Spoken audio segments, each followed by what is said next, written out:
আলাইকুম।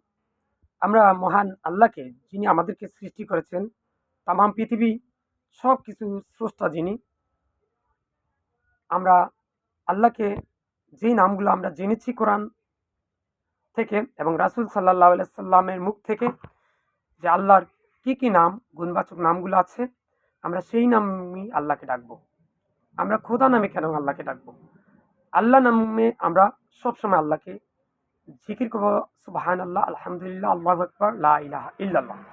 আমরা আল্লাহ ছাড়া তার আরো যে সমস্ত গুণবাচক নাম আছে, যেগুলা কোরআন শরীফে স্পষ্টভাবে উল্লেখ আছে, আর আল্লাহ রাসূল আমাদেরকে শিখিয়েছেন, ওই নাম ছাড়া অন্য কোনো নামে আমরা আল্লাহকে ডাকবো না।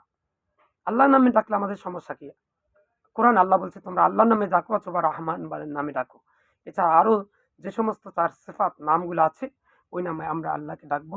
তবে খোদা নামে আমরা ডাকবো না। খোদা হাফেজ বলবো না, বলবো আল্লাহ হাফেজ।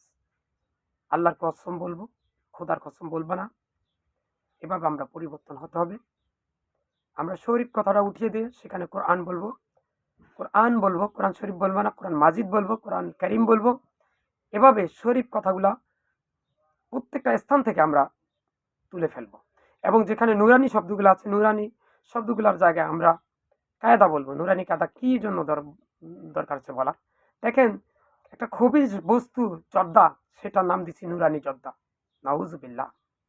ইয়া আল্লাহ, আমি সহ তামাম পৃথিবীর সকল মুসলমান উম্মতকে, মুসলিম উম্মাকে শিরক, বেদাত, কুফরি, জারফুক, তাবিজ, তুমার এবং গীবত থেকে বেঁচে থাকার তৌফিক দান করো।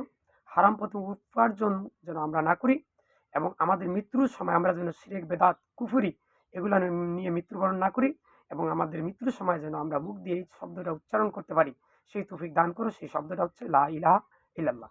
আসসালামু আলাইকুম।